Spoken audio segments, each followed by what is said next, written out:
Hello and welcome to the Schola Progenium. Today I'll be talking to you about one of my favourite tactics that helps me win games of 40k consistently. Now, when you're playing your games of 40k, whether you're a new player or an old veteran, you need to understand that you can't just go into your games responding wildly to everything that your opponent does, because that's just a surefire way to play into your opponent's hands, let him complete the objectives that he has in his mind, and you'll lose the game. Likewise, you can't go in there rigidly sticking to a battle plan, unable to change or adapt, because again, no battle plan survives first contact with the enemy. That's a really well-known phrase. And again, you'll lose. What you need to do to win is you need to have a variety of set pieces that you can fall back on. So whatever situation arises on the battlefield, you can respond thoughtfully and in a well-practiced manner so that you can overcome your opponent's forces and win the day. And this is one of those tactics. So the feint. What is the feint? Well, in combat, the feint is a false move that allows you to deflect your opponent's attention away from your actual objectives, what you want to do on the battlefield, so that they try and defend the feint and then you can strike the killing blow. And that's what I'm going to teach you about today. I'm going to teach you how to divert your opponent's forces, make him play into your hands so that you can strike the killing blow and win the game. Now, what this tactic is going to let you do is it's going to let you hold on to objectives that you're going to lose. It's going to let you reduce pressure on your forces. It's going to let you even the odds against overwhelming opponents. It's also going to let you win close games and just generally win against the odds, because the enemies of the Imperium are untold. They're numberless. They're without number. So you will often find yourself, if you have a bad couple of first turns, in a position where you are outgunned and outnumbered, and you need to be able to take control of the game and win. And this is what you're going to do with this tactic. So I'll split this tactic into 3 steps. Step 1, step 2, and step 3. Step 1 is the push, step 2 is the block, and step 3 is the reposition. And I'll go into more detail on those now. So break them down to an easy to understand format, telling you exactly what units you're going to use and that kind of thing, so that you can pull off this maneuver and win the day. So, step 1, the push. Now, what you're going to do here is you are going to take some units and you're going to push towards an objective that the enemy holds. So, let me paint a picture for you here. You're playing a battle, it's a couple of turns in, and you are holding onto an objective, but as is typical of Space Marines, you are clinging onto the objective, but you've not got as many forces on there as you would like to secure it for the rest of the game. Now, that's fine. You're not going to secure it for the rest of the game. You're going to let that objective fall to the opponent. And I'll explain why that is a good thing over the course of the next few minutes. So, in order for the push to work, you're going to need a combination of units, but you can use basically any units that you've got left. If the battle's developed, you're not going to have your initial list. You're not going to know what your opponent's going to have targeted early on, or what your opponent's target priorities are. So but this tactic works with basically whatever you've got to hand. But the key thing that you need to put towards your push, the units that you need to dedicate to your push, are a unit that's very fast moving and maneuverable. Now, this could be some scraps of 5 or 6 Death Company left over from a bigger unit that have done an assault and are now not really as deadly as you would like to go and kill another massive unit, but you can use them for this. You can use any other jump pack infantry, and you also need some hard-hitting units. Now, these hard-hitting units can be tanks. Bals work really nicely here. Or you can use, long-range firepower as well. But you want to be pushing towards the objective with something big and hard-hitting and deadly, like a Bal or a unit of Terminators, or something that's just big and tough and looks threatening and imposing and can deal a lot of damage, take a lot of heads. And you need something fast-moving. And then you need a couple of other units, 1 or 2 other units that are just anything. It doesn't matter. They're just adding numbers to the push, making it look to your opponent like you are making a massive push towards this objective or this area of the battlefield. So what you're going to do is you're going to select an area of the battlefield that your opponent is looking strong in and is holding, but not where the majority of his forces are moving towards. So he could have a backline or midfield objective that he's got some units on there and he's using that as a fire support base, and he's firing down from that area of control onto the battlefield, and he's got that objective locked down, or there's an objective just behind that fire support or just around that area and it's locked down. And you're going to make him think that you're going to go for a double whammy. You're going to take that objective off him and smash his units on the way. And you're going to put him under serious threat. So you're going to take these units and you're going to move them directly towards, allowing for cover and that kind of thing, but in a very decisive way towards your opponent's strongly held objective. Even though you might be, again, under the odds, you're going to make him think, wow, this is a Blood Angels player, this is a Space Marine player, he's going to use his elite forces to take and hold this area of the battlefield, and I won't be able to stop him with what I've got there. I'm going to need to back up my forces because I want to hold on to that objective. Because remember, your opponent might be in a stronger position than you when you're using the feint. And he's holding on to this objective. He's feeling like he's holding and winning the battlefield, but he doesn't want to lose that control. So he's going to do everything he can automatically, without thinking. He's going to do everything he can to hold on to that control of the battlefield and defend his position of control on the battlefield. So in your movement phase, you're going to move up, move your units towards there. If you've got a rhino with 10 guys sort of sat on the backfield, waiting to do a sort of third or fourth turn push up to and snatch and grab an objective, divert that rhino towards there as well. You're not going to use it to take that objective. You're just making it look like a threat. So you're looking like you're moving a significant amount of OBSEC units and that kind of thing towards this objective. In the shooting phase, you are going to divert as much firepower as you possibly can into this region. Remember, it's not the end of the game, so it doesn't really matter what you're blowing up, as long as you're blowing up stuff that's going to kill you in the enemy's next phase. So your target priority should basically be to just remove as many models and switch the balance of models in that area of the game, in that area of the battlefield, in your opponent's mind. So he sees these units, 3 or 4 units, moving towards this objective, looking like they're making a shift towards this objective, and then you start pouring firepower onto his units and maybe wipe a unit out, damage another one, and start loosening his control of this objective. And the key thing here is to remove units, remove models.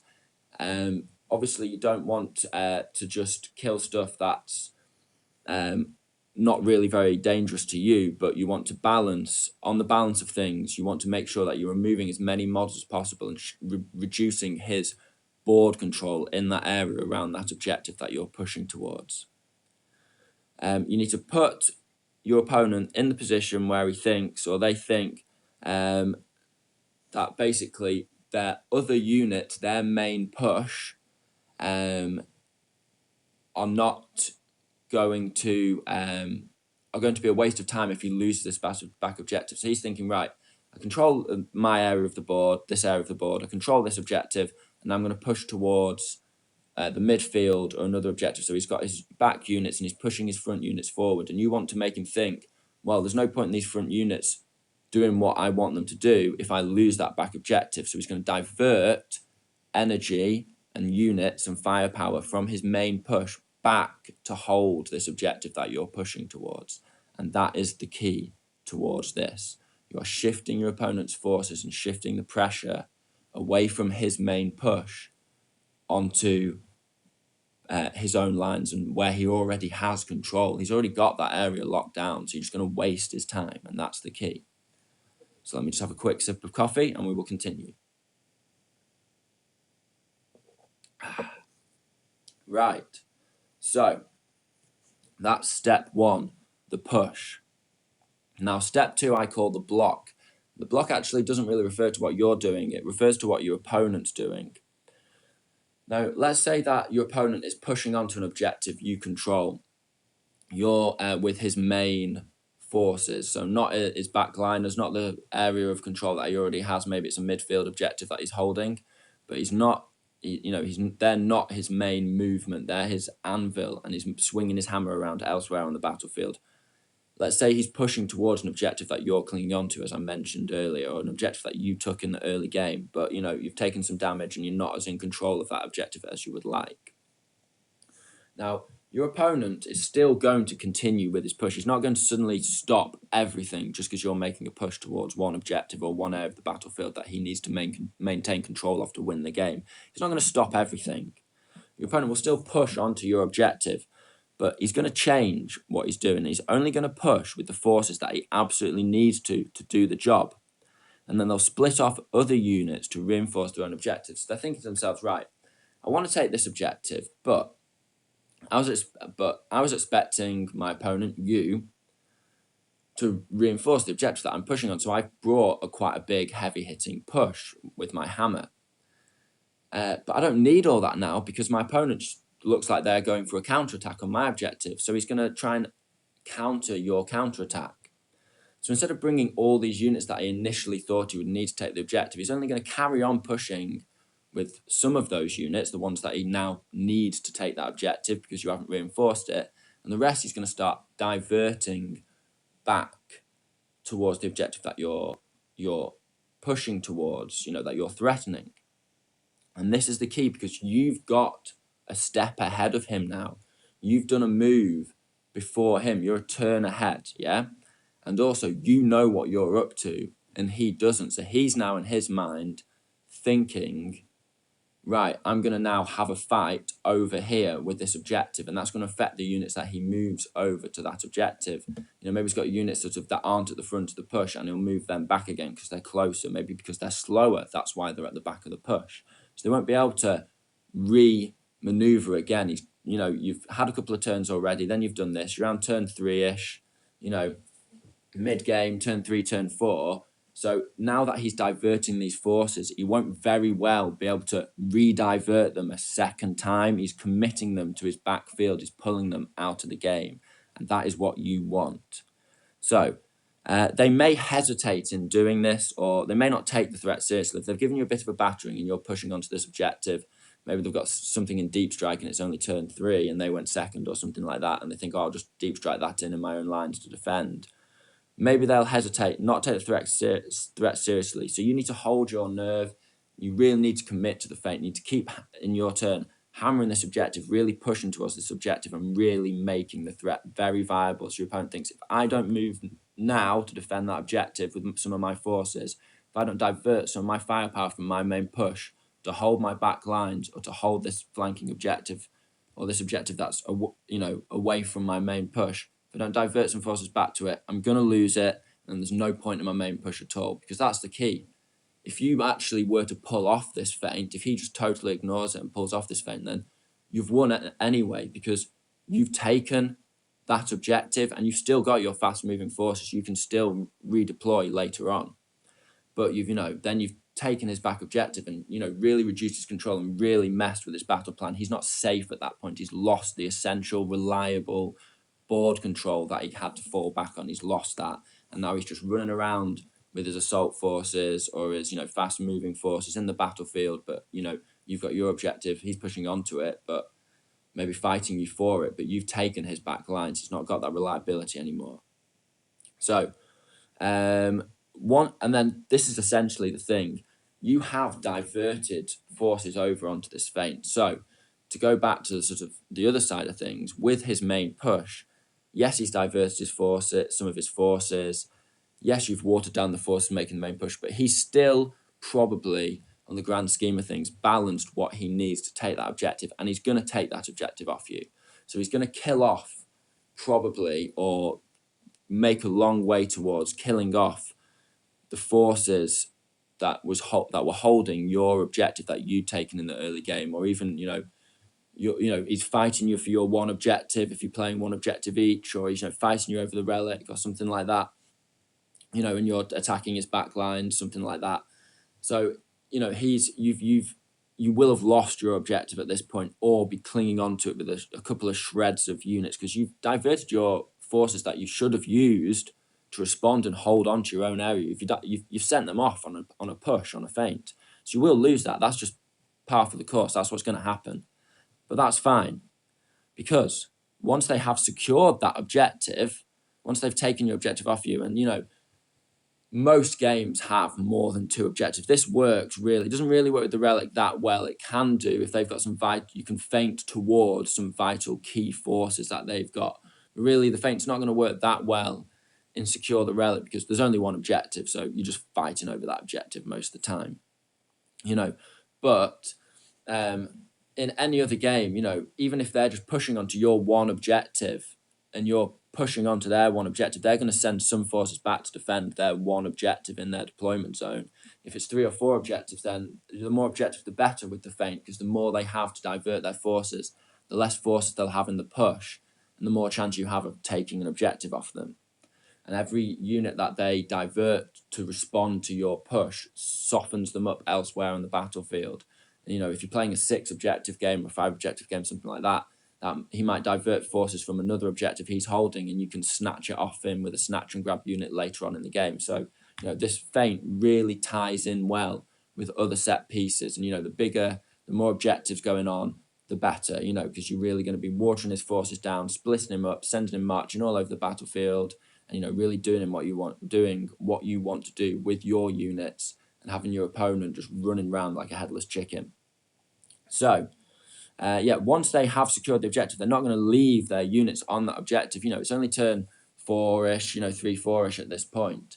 So they've got other things to do with those units. Okay, so they've diverted some units off, but once they've taken that objective off you, they may even leave no units on that objective, thinking, I'm going to keep pushing in, I'm going to keep fighting him, and he's not going to have that objective back, so I'll claim it later, especially if you're on your last legs.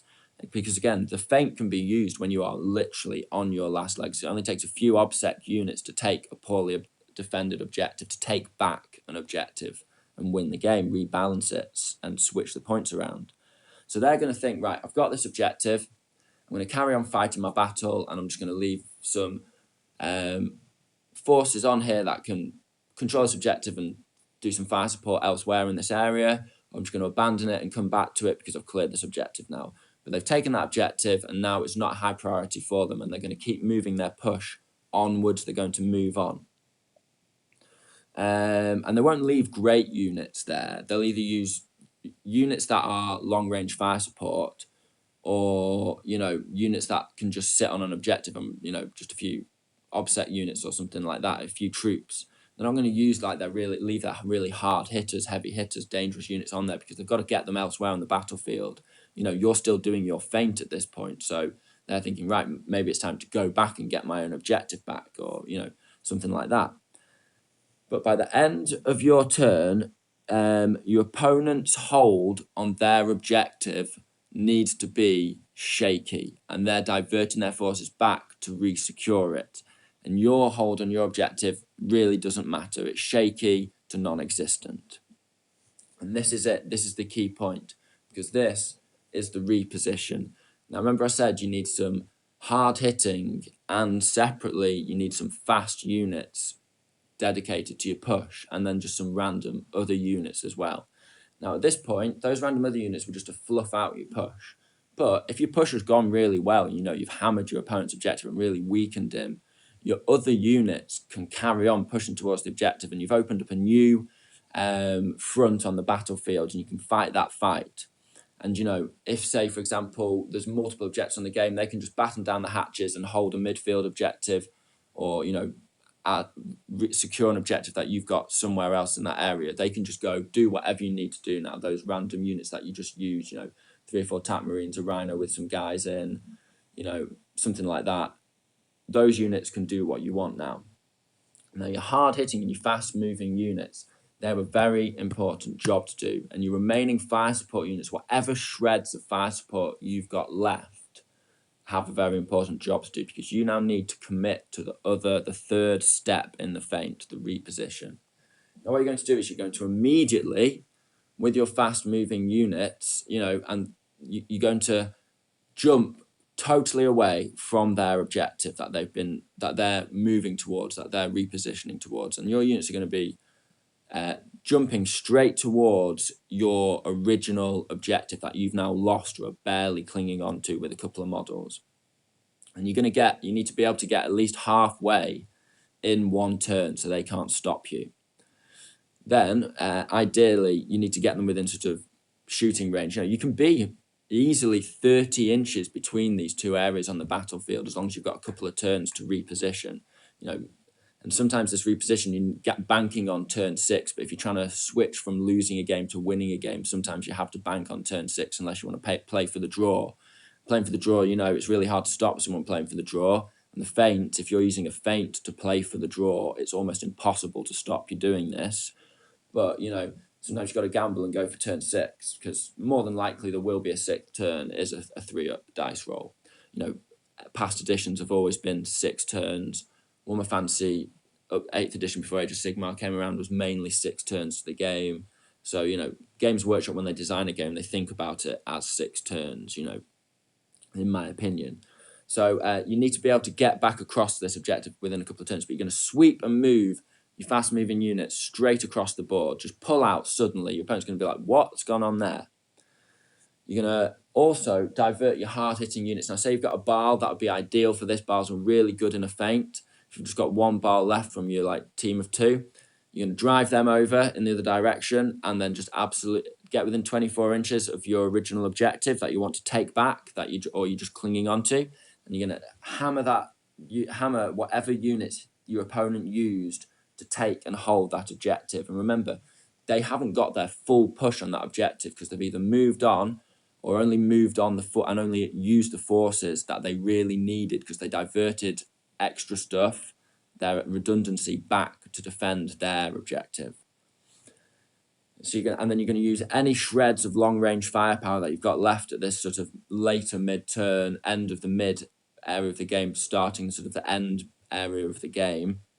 So you've not got that much left, but you're going to hammer this objective, and all the units that they used to take your objective are now suddenly in the same position that you were in only a turn ago. They now have, not as many forces on that objective, your objective, as they would like, because they've diverted some forces off and they're clinging on. But you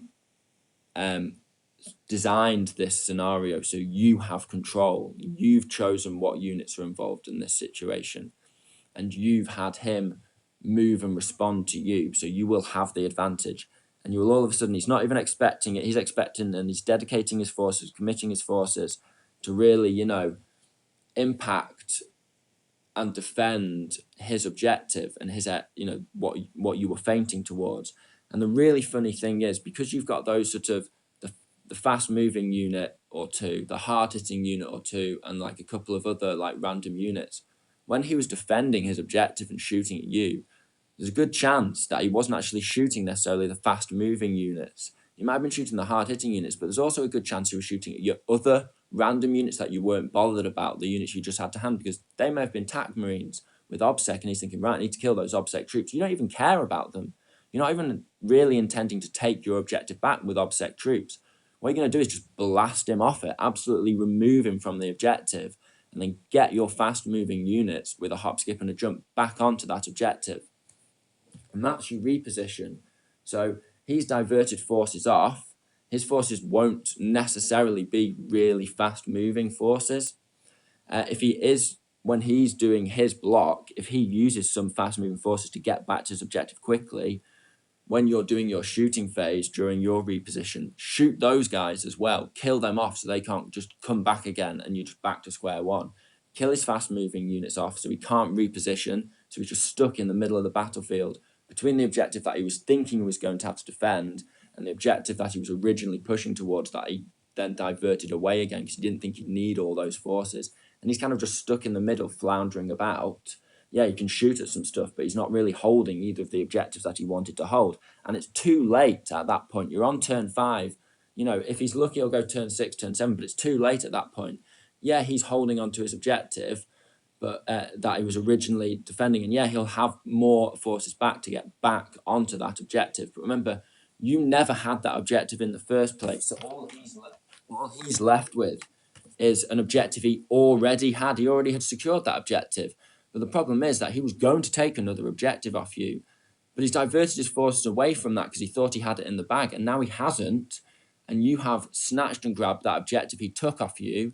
You've snatched and grabbed it back again. You've feinted and he started off with one objective in the bag and another one almost guaranteed with his push, and he's ended up with nothing, just one objective that he already had. You've kept your objective, and you were going to lose that. So you've done a sort of 6-point switch around. He would have had those 3 points, and instead, he would have taken those 3 points off you, guaranteed. But instead, he's diverted his force away, been left with all he had anyway. He's gained nothing for like 2 turns of the game. Absolutely waste of his time. He's back to square one. His game hasn't evolved. His tactics haven't evolved, and his control of the battlefield haven't evolved since his initial good luck in the first couple of turns. And you've held on. You've held on against the odds. You've diverted his push away. You've reduced pressure on your objective, and then allowed it to fall, and then taken it back. And this objective isn't just something that I've used in literally countless games. You can see this on multiple battle reports. You can see me do this. If you go over to Mordian Glory's channel, my brother's channel, and especially if you're a guard player and you haven't checked that out, you need to go over to Mordian Glory, and I'll leave a link in the description below, because that channel just covers absolutely everything you need to know about Imperial Guard. But you can see me, if you watch out for it, use this tactic to win multiple games and on bat reps. And also this tactic, it's tactical withdrawal, allowing your opponent to take an objective off you and then pushing back towards it. That is enshrined throughout the aeons, throughout history, as an effective tactic. One of the reasons why the Nazis or Germany lost World War II, one of the key reasons why they lost on the Eastern Front, was because Hitler would have these fortress towns where he would say, right, we're not pulling back from this fortress or this area or this city. We're not pulling back from it. The men there, they lay down their lives to defend it, because we will defeat the Russians through pure willpower and, the strength of our forces and our superior tactics against the Russians. But what would actually happen is the Russians would overwhelm them with their main push, totally wipe out the forces holding that objective, and the Nazis would have nothing to do to respond, and that would be it.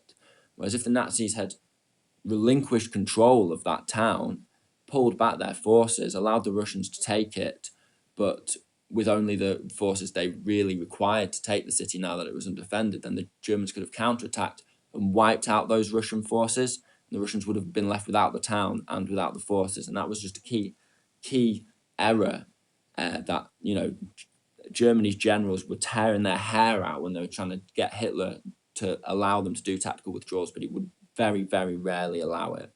And, again and again, they would lose forces trying to defend objectives that were undefendable. And that's sort of the key thing to take away from the feint, is that, it might seem crazy, diverting your forces away from an objective you're already holding to try and take an objective that you don't even intend to take, to then go back to the objective. Why not just defend it from the start? But the key thing is that you're not going to be able to hold that objective. I'm telling you to use this tactic when the enemy's pushing against you and you are losing control. The game is unraveling before you. This is a way to take back control. Yes, you cling on to this objective. Yes, you have more forces. You could divert towards it and fight it out. But then all you're really doing is fighting it out in a battle of attrition, which, let's face it, your army's not probably designed to do, especially if you're a Blood Angel. And, you're fighting out this battle of attrition. Meanwhile, your opponent's sat pretty on another objective. They've got that in the bag. So it really, it's a survival, it's a battle of survival for you to hold on. Whereas he's just sitting pretty, it doesn't really matter. And what you're doing is you're switching it around, so that becomes a battle of survival for him. He has to survive against your push and divert his forces, but you are using a measured approach. You know exactly what you're going to do, whereas the opponent is, responding and doesn't know what's coming, and that's the key. So that is the feint. That is an absolutely vital tactic for you to use. It's vital for you to practice with this tactic. It won't always work straight away, but once you get the hang of it, this will really be something that you can have your opponents running around the battlefield, and you'll start winning games all the time. You will become a better player for sort of recognizing the situations where you can use this tactic. You'll have more tactical awareness. you'll be able to win more opponents, and your opponents will genuinely, when you start incorporating this into your games on a regular basis, your opponents won't know what's going on. They won't work it out.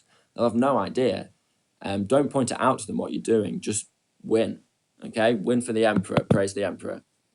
Thank you. This has been the Schola Progenium. Thank you very much for your time. Goodbye.